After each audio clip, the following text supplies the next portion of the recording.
Okay, friends, hi. My name is Miss Hass. I am located in room F5. I am going to go through the problems on this review. I do not promise that it will be exciting. I'm sorry about that, but hopefully it'll help you understand some of the ones that you need some explaining on. I'm recording this at home, so you're going to hear my dog and possibly my cat, and my dog's walking around and it's loud. Sorry. If you need anything, I'm down in F5. I tutor Tuesdays, Wednesdays, and Thursdays at lunch. You're welcome to come in and see me anytime, and I'd be happy to help you. Okay, so here we go. This is the first page, number 1A. So let's see here. So to add polynomials, you just combine like terms.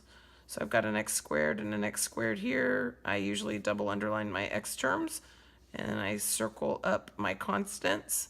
And so if I combine like terms, I'm going to get a minus 2x squared. If I look at my x terms here, I'm going to get minus 5x, and my constants are going to give me a plus 9. Box her up. You want to box things up on your test. It makes it easier for your fabulous teachers to find your work. Alrighty, tidy. Here's B, number 1B. Again, underline my x. Oh, I lied. Look at that. We need to make sure we distribute that negative sign right there. So let's try that again. This is going to be minus 7x squared plus 3x minus 5. And now I'm going to distribute that negative. I'm going to get minus 5x squared.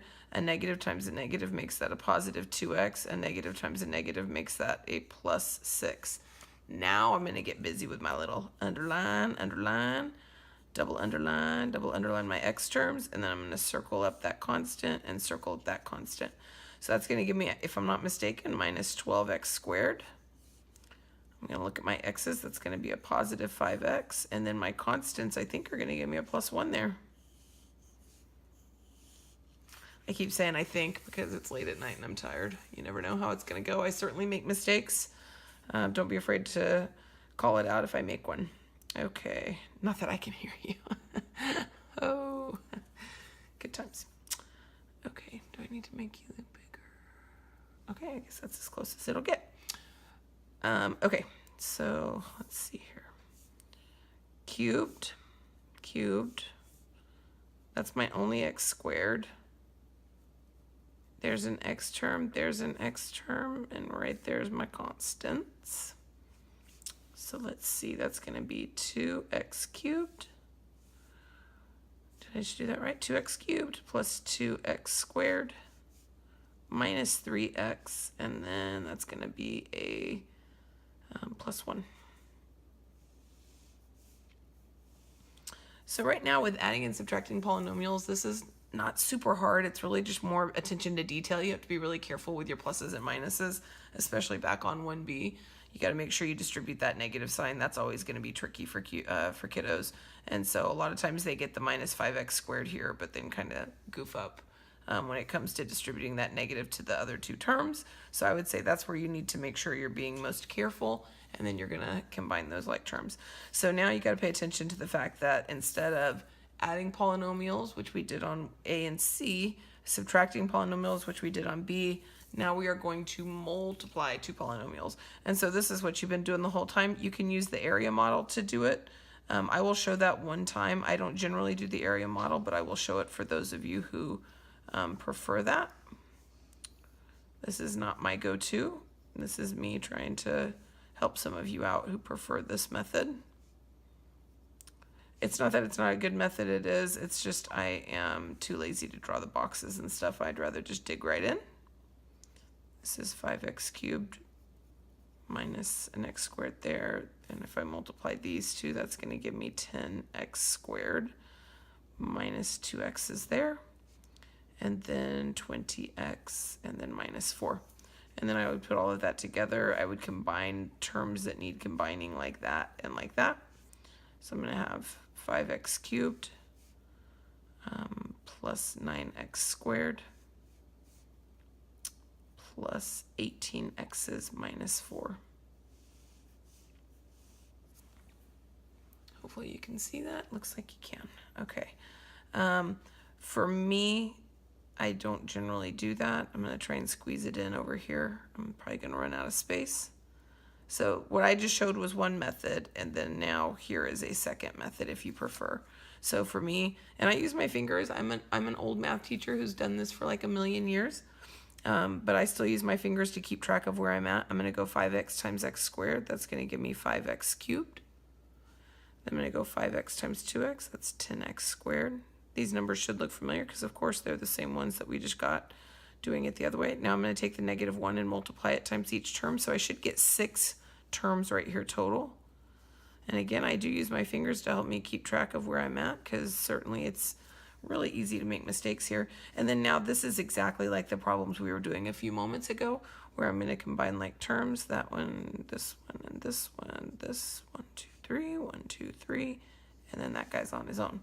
So this is 5x cubed plus 9x squared. We already know the answer, but we're just getting it a different method. And hopefully I get the same thing. And I did. So the one you should use is the one that works and makes good sense in your brain. Everybody thinks differently, and different methods make sense to different people. So use the one that you like better. If you're an area model, I'm not going to show that one on the next one, but you can definitely do it. You would have to actually do it twice on part E and once on F. So you can definitely do area model. I'm going to show it this way though. Okay, so on this one, you would have to use the area model twice. You want to multiply 2 of them together, simplify, and then multiply it times the third. And it really doesn't matter which 2 you choose in this situation. Sometimes it makes better sense to do to make a good choice, but here it doesn't matter. So I'm going to go with the first 2. And I'm going to do x times x is x squared. X times -1 is minus x, or negative x, minus 4x plus 4. So that's what I'm looking at. I'm going to close that up with parentheses to keep it separate from the x plus 3. I'm not doing anything with the x plus 3, but of course I bring it along. Now I'm going to combine like terms in there. Clean this little sucker up a little bit. Isn't this exciting? I'm so sorry you have to listen to me. Okay, and so now I'm going to do one more time exactly what we just did, except for a little bit longer here. X squared times x is x cubed plus 3x squared. Now I'm going to go -5x minus 5x squared minus 15x's plus 4x plus 12. Now I'm going to go by himself, put these 2 cuties together, put these 2 cuties together, and that guy's on his own. Okay, x cubed minus 2x squared minus 11x plus 12. Box her up. Okay, oops, I'm running out of space here. Okay, you should see the contraption I've got going on at home right now to make it so that I can record this. Okay, here we go. So 8x cubed plus 26x squared plus 18x's.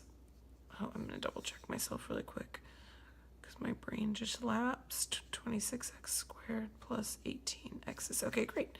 These are so easy to make silly mistakes along the way. It just makes good sense to stop and double check and just make sure you haven't made a mistake. There's lots of places. Okay, that's just a good habit to be in. So that's by himself. Those guys go together. 2, 3, 1, 2, 3. No, okay, so 8x cubed. These guys, that's going to be 38. That's going to be 40, 54. Am I crazy? No, it's 54. 50, oh, but look, have no fear. I have my handy dandy eraser right there. So this is what I just say, 50, am I right? 40, 54x plus 27. Okay. Bam, nailed it. All right, that's problem number 1. Jeez, that took forever. All right, we're going to finish off this page. Here we go. So now we're looking at doing operations with functions. We're given f, g, and h. Make sure you're really careful down here that you're using the correct functions depending on what's asked for. So like right here, we are going to use f of x and h of x, and we're going to add them together. And so it's going to be, I'll write it here, x plus 5, and then h is going to be plus x squared plus 4x minus 5. which looks exactly like problems A and C above. Did I get it right? Let's see, blah and blah. Okay, combine like terms. So we're gonna have x squared plus 5x. That and that just made a 0. Nailed it. Box her up. Okay, let's go across here. So now is when we got to be careful. So f of x, you got to do it in the order, and it makes a difference on this one. Over here with addition, it doesn't matter as much, but here with subtraction, it does. So f of x is x plus 5 minus h of x. Now, when I go to subtract this is a big deal. To subtract h of x, I have to subtract the whole thing, which means I need parentheses to show that subtraction of the whole thing. Oh, good Lord, I'm not on the okay, sorry about that, cuties.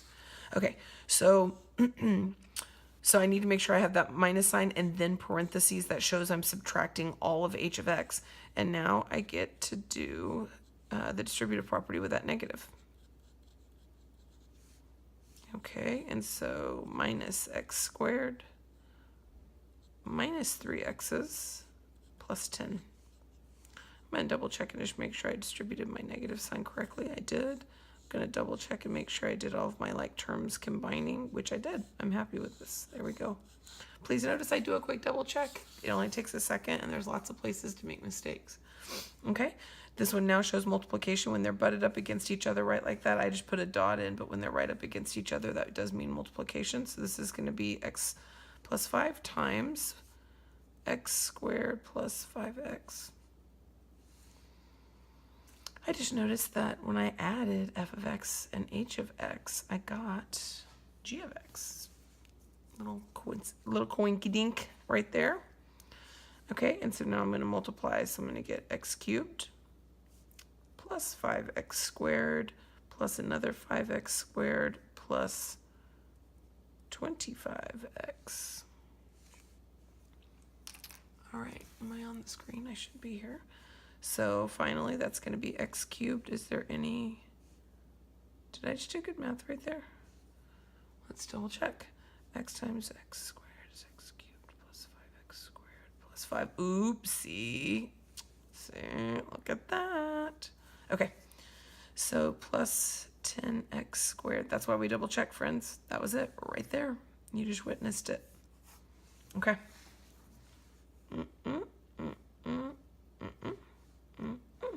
Good. All right, and then finally over here, so I'm going to go grab f of x, which is x plus 5, and then g of x is going to go underneath. So first step on this, and I'm going to go ahead and write it. First step is to factor. Okay, you want to factor your numerator and, ooh, look at that. Factor your numerator and denominator, okay? And so let's do that. Down beneath, what can factor out of that? Greatest common factor would be an x. Oh my goodness, it's magic. Now back up at this step, I cannot cancel out like that x and one of those x's or this 5 and that 5.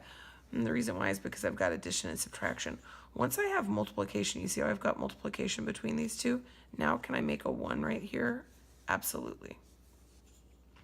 So my answer is actually 1 over x, but we have to add something to that answer. We have to restrict the domain. So steps 2 and 3 can be done in either order. You can do 3 and then 2 or 2 and then 3, but this is what I like to tell cuties. So step 2, I want you to look in the denominator,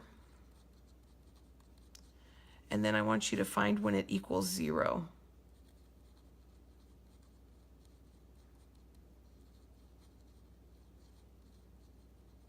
That's the question. When does it equal 0? So in our problem, it's going to equal 0 if x equals 0 or if x equals -5. Those are the two times. So what we actually have to do is we have to restrict our domain to say, hey, x can't equal 0, x can't equal -5. And the reason why is because it would make our denominator 0, which would lead to undefinedness. So if you do step 2 first, great. Then step 3 would be to make 1s. That's this part that I did right there. So I think it makes sense before you make a 1 to go ahead and limit your domain. because if you wait to do it after you make 1s, you might only do it for the 0, not the -5. And so it needs to actually be both of those because it's on the original problem. It is not on the simplified one. It's on the original, that domain restriction. Okay, so hopefully that helps right there. I know this is the trickiest problem out of all of these. All right, good talk.